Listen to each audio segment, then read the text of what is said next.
never, honestly, one thing that surprises a lot of people, I've never smoked weed. Not one time.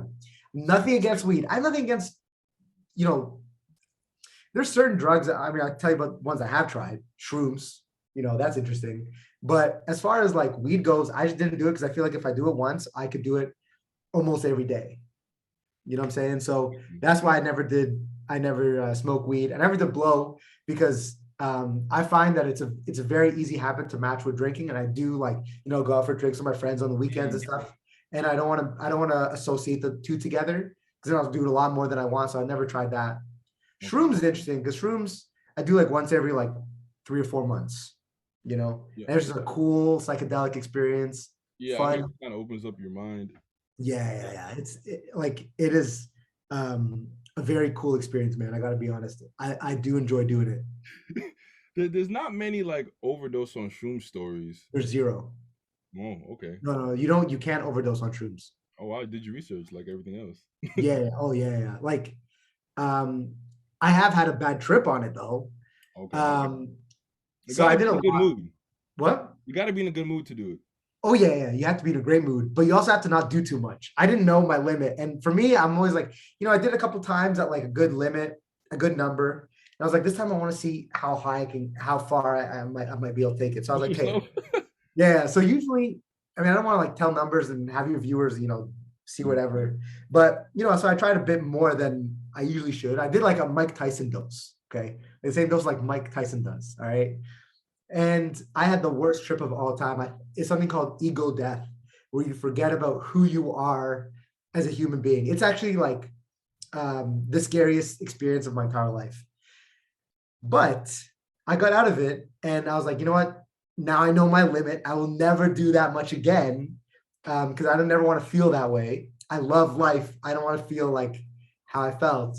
So, I've done it since then. I've just done like a much slower dose and I had great time. So it depends. You have to be safe. You have to be the right people. You have to be in the right environment.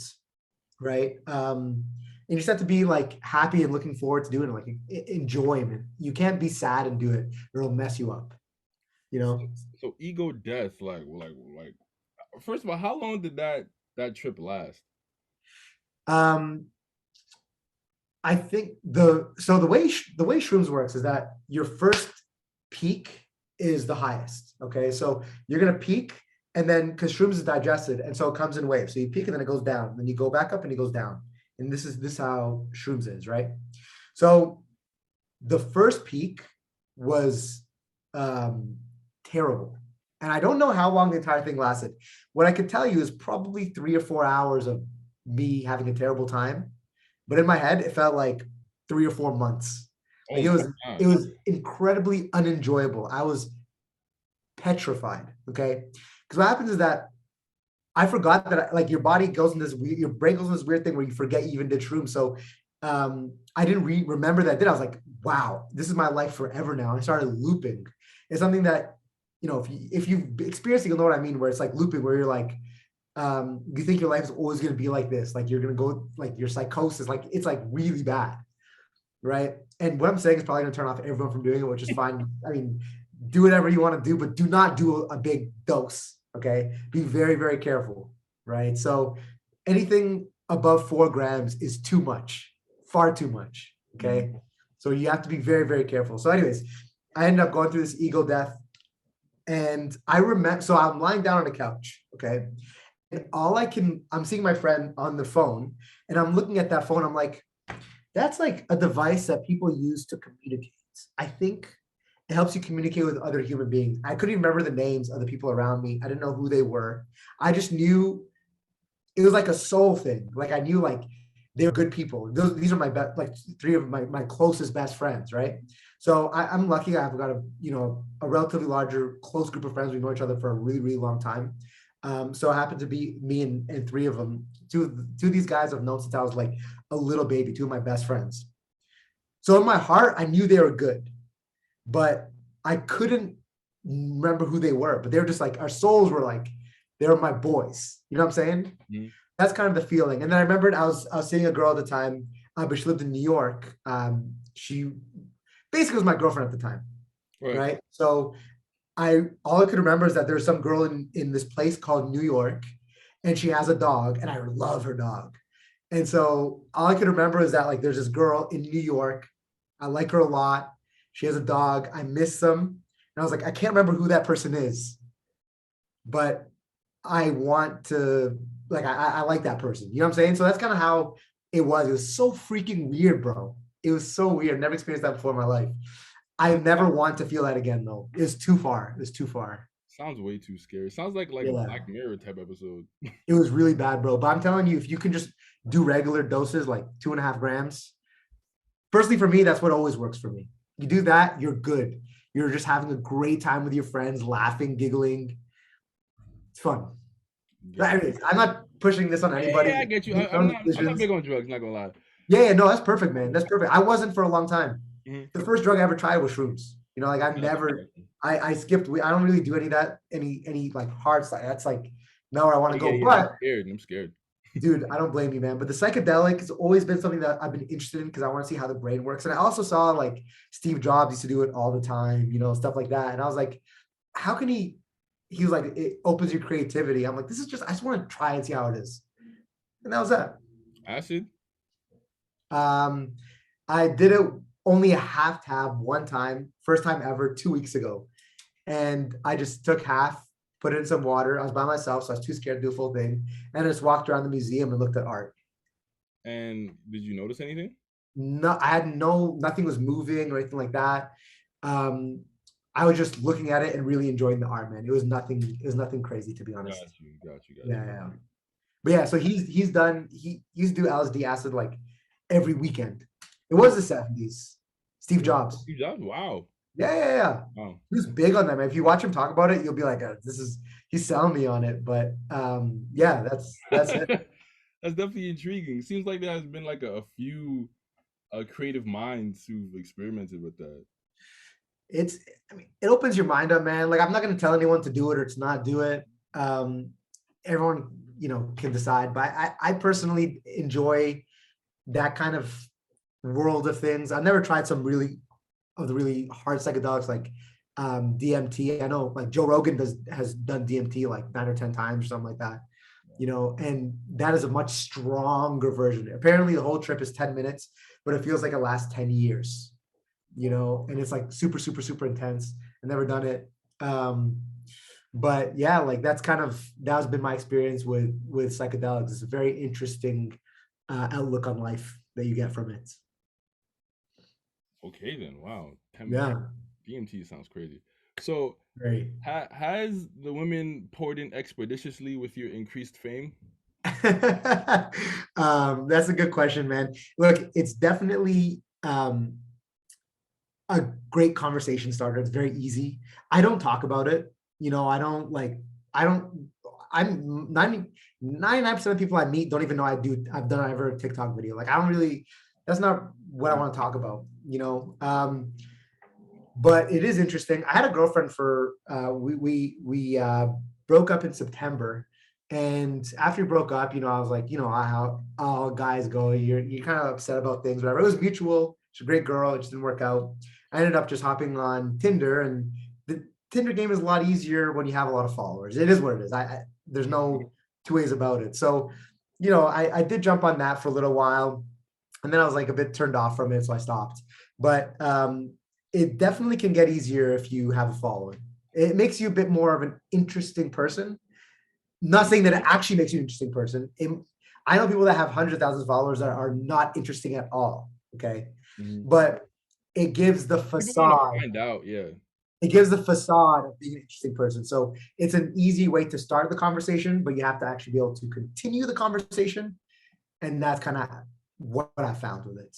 So on Tinder, like they'll like slide in your DMs to be like, Yeah, "Hey, so I have my like that." Instagram. I have my Instagram in my bio. So I've had like, you know, the slides come in, and it just, I mean, it makes my life easier.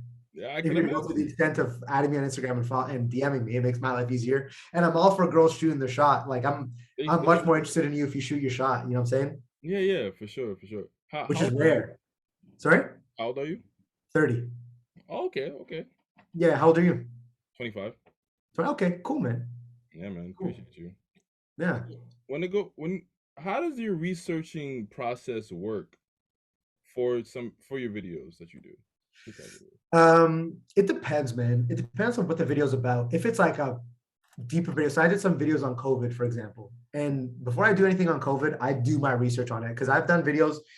First of all, people do not watch the whole video. They see, like, I've done I can a imagine. video kind of like, talking about how you're not really likely to die when you get it. Because in the beginning, people were only seeing the deaths. They weren't seeing cases. This is I bad, said the same things, man. right? Right. So I'm talking like March, April 2020. I'm showing people, I'm like, look, these are the actual numbers. 99% of people are fine when they get it. But then I have people that are, anti all mandates that are cussing me by telling me I should look at the numbers, see not many people are dying. I'm like, bro, that's what I'm saying in the video. I'm literally explaining that in the video. People don't watch the whole thing. Mm. I've done a video where people were a bit scared of Bell's palsy from the vaccine. Okay. And so I was like, look, this looks scary, but it actually doesn't come from the vaccine. The percentage of people that got Bell's palsy after they got the vaccine would have gotten Bell's palsy even if they didn't get the vaccine. You know what I mean? Like it's so if, for example, I don't remember the numbers. If 0.001% of the population gets it, then 0.001% of the population that gets the vaccine is going to get it. It's causation versus correlation. You know what I mean? Yeah. So I was explaining that. And then I got literally doctors duetting me and telling me that I'm full of shit. And I'm like, bro, I'm literally explaining to people I'm on your side. How are you going? Like, people don't watch the video. It pissed me off. So I was like, this is the dumbest thing ever. With sensitive topics, people are oftentimes emotional, and emotion clouds our judgment. So as soon as they see something like that, and especially like, the media is talking about it one way, and then they might have had a family member or a close friend affected by it. So there, we as human beings, it's human nature to only look for things that support your reality. Exactly. 100%. People don't want to open themselves up to new realities or new things to discover. And And it's the worst, man. and with the vaccine, if you're smoking Black and Miles on a weekend, you really can't be worried too much about a vaccine. Honestly, you wash down your meals with Hennessy, you're scared about a vaccine. Like, Exactly. come on, like Exactly. it's Like, I mean, I got the Johnson and Johnson. I got the first we're shot. One both. thing, yeah. That was before it was a laughing stock of all the vaccines. I got it the first day it was ever available when I was in Florida back in April. I got it, man, but I'm like, dude, you don't want to get it. Don't get it. It's up to you. It shouldn't be mandated. You shouldn't have to force people to do it. I agree. And now we're finding that a lot of people that are vaccinated are still catching it and spreading it. So I'm like, look, this doesn't really make sense. Yeah, Right. So I'm completely against mandates. A lot of Canadians are for mandates, which is why 90% of Canadians have been vaccinated. It's super, super high, yet they are still doing restrictions. So everything is dumb. And we and have it's so hard Omicron. body correction. Like it's pretty hard to do anything still. Dude, it's insane, man.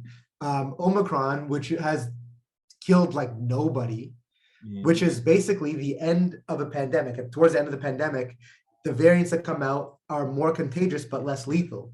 That's what you want. You want people, if people catch Omicron, they have a much less powerful virus hitting them, but they can still build the same antibodies, build the natural immunity, right? But for some reason on Instagram, if you search up hashtag natural immunity, it's banned, it's blocked. You can't watch anything. In Canada? In Canada, I think it's in the States as well. You said hashtag natural immunity? Yeah.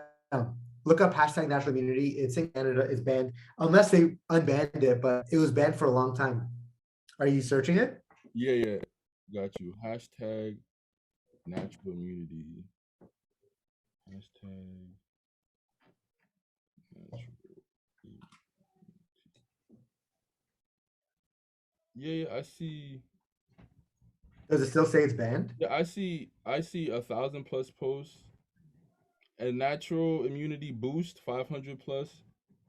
Natural immunity is not a conspiracy theory. That's a long hashtag. Yeah, you see, but there's no just natural immunity. No. I see natural immunity as well. Is it in this weird text? Yeah, it's in that weird text. Okay, that's going Oh, against their oh, algorithm. you had to use a different font for them. Yeah. Oh, okay. Yeah. So you see, the word's actually just natural immunity. And now it's actually better than it was before, because before they used to ban any of these other ones too. Because I remember looking at it and I was like, I cannot believe it's like this messed up. They're hiding the fact that you can get natural immunity. And by the way, I know this for a fact because I remember looking at it myself multiple times, every time getting shocked about it. So it's insane, man. It's natural immunity. It is what it is. It's not a Oh, talking dangerous about thing to discuss. so natural immunity is being immune to, When you catch COVID, yeah, you build antibodies against COVID, right? It's like right, when you catch chickenpox. right, Catch chickenpox once, you don't catch it again, you yeah, know. So there is like with COVID, um, there's different things, but people are saying like the odds of you catching COVID twice is so yes, incredibly low right. that you don't really have anything to worry about. You're more protected than if you got vaccinated. Wow, Yeah. So why aren't they considering that when they're doing all these like stupid rules? Because wow. it doesn't make any money. There you have it. Good point. That's a If good I point. owned, if I was, the owner of Moderna or Pfizer or Johnson Johnson. By the way, Pfizer lobbies for the government, lobbies with pays like ads for all of these news agencies. Of course, they're not going to say bad stuff about Pfizer. Hmm. Pfizer funds CNN, MSNBC. They're not going to say bad stuff about their advertisers. You guys have Pfizer up there too in Moderna? Yeah, yeah. Okay, so We used to have another one called AstraZeneca, but that one was really bad. A lot of people got blood clots. It was banned in England. So in Canada, the Canadian government was like, oh, it's banned there. Give us your stock. We'll give it to everybody here. Yeah, it was bad, man. It was bad. AstraZeneca was so bad that if you got the first dose from AstraZeneca, they later allowed you to get Pfizer or Moderna second because of how bad AstraZeneca was the first time. my goodness. Yeah, yeah, My yeah. goodness. And you can't even sue anybody. There's no one to sue. Wow. Yeah, the whole thing is messed up, bro. Wow. I mean, Yeah. I I always told people, why doesn't I wrote about the COVID too. I was like, why doesn't the high recovery rate get, why does it not make the news? I always and Like what we man, said before, bro. It's I not don't good think if it. the mask don't really do much to me. I'm not gonna lie. The mask, I don't think it's doing nearly as much as people think that it does. And also, if you wear your mask at your chin, no one says anything to you. Yeah, especially in New York. Especially, I wear it below my nose, under my chin. Nobody says. I might as well freaking come with a face mask. They see the same thing. Yeah, bro, like I mean, the masks don't really do that much, but it presents a degree of comfort for a lot of people. Yes, You know, psychologically. yeah. But I was in Florida for tons of time this year. There's mask, no mask does not matter. Yeah, yeah. Uh, Florida, Texas, and California, there was basically no quarantine for them. well, California is weird, man. Like Northern California and Southern California are like two complete different states. Got You you. know, it's I don't know what the rules were in Southern California, like where like San Francisco is and stuff. Hmm. Well, San Francisco is probably super strict, man. But I know I have some friends in Northern California, and they don't. No one wears masks there. But I know San Francisco, probably people are triple masking. The double. Oh my god! Don't even get me started. Yeah, And I hate trust me. seeing the basketball players wear their mask because it's comfortably at their chin the entire time. It's so dumb to me. But I digress, man. Who am I? So Yeah. how do you pick the videos that make the cut? Because I'm pretty sure like you make a ton of videos and then some don't Huh. necessarily make it. So if I'm gonna spend time to do a video, I'm gonna post it Okay. 99.9% of the time. It just depends as I'm researching it. If I find that there's some kind of cool twist to it or something interesting, or if it's just a generally cool, good news video, I'll post it. I think there's not enough good news out there. So I like to, anytime I come out with good news stuff, or see good news stuff, I'll post that. But it's not that I'll videotape something and then not post it unless I learned something new about it, which made something in my video false, which has happened. If I'm Hmm. doing something about like a news thing and I do video, but there's quick news about it, something else comes up, I'm like, oh, this isn't relevant anymore. I have also posted a video I don't remember which one, but I know this happened. Where then I read something afterwards that wasn't in line with it. Hmm. And what I'll do is I'll just come out with another video right after and say, look, I just posted this video, but I made a mistake about so and so, and then I'll correct it. Got you. What You was the know? most interesting video that you ever did in your life? Um, that's a good question, man. I don't know what the most interesting one is. I have some, like my highest video got like 15 million views. I have a lot over like 5 million. Um, but in terms of my most interesting video, that's a good question. I'll tell you my favorite story that I've told. Yeah, that was gonna be my next question. Yeah, my favorite story I've told is the Christmas Truce. So in the first year of World War One, all these kids, and they were kids, they're 18 years old, Hmm. right? All these kids are in war, and their thing is going to end in like a couple months, right? So they're in. It's Christmas time. Um, the German side started singing Silent Nights in German. The English side could hear them singing Silent Night, and it doesn't matter what language you sing Silent Night in, you can understand what you're singing. Okay. So then they heard them singing Silent Night. So the English started singing Silent Night in English. And then the Germans took this as like competition. They raised their voice. English raised their voice. And before you know it, they're both singing Silent Night pretty much in harmony, but in different languages. And that's like a pretty big deal, you know? And then someone on the German side, this World War One, by the way, someone on the German side basically waves a newspaper, walks through no man's land, which is basically suicide. Some English people are going to shoot him, but they tell him not to shoot. And then he comes and basically explains like, tomorrow, if you don't shoot us, we won't shoot you. Tomorrow was Christmas Interesting. Day. This is January. This is December 24th where this is happening. Okay. So the next day, December 25th, Christmas Day, the English wake up. They look and they see that a ton of Germans are standing around no man's land, having smokes, chilling out. It's crazy. This is literally war. They could go and Yeah, shoot them yeah. all. But then the English, they're like, this is Christmas. They get out of their trenches too. They go, they meet with the Germans. Dude, they literally together buried the dead people that were in no man's land. They had like a joint funeral for all the people that were dead. Remember, these are just kids that are fighting their government's war. They don't have anything against other people. It's Christmas Day. They have a German barber comes out and starts cutting the hair of Germans and English people. They pull out a soccer ball. They start playing soccer together. Yeah, they have like a soccer match against each other. Like that's crazy. They started trading gifts because the Oh English got wow. gifts, the Germans got gifts. They started trading gifts with each other. Crazy. And so yeah, the day ended. No one shot anyone. And so yeah, that's kind of what that was my favorite story, man. The next year, after an entire year of battle, they were scared. The English and the Germans were both scared that their soldiers were going to do the same thing on that Christmas Day. So they did like air raids, lots of bombings. But by then, it'd been a year. Most people that were still alive had already seen all their friends die. You know, so no one wanted to celebrate the next year. But yeah, man, that to me is like the coolest story. So I love that's my favorite story, man.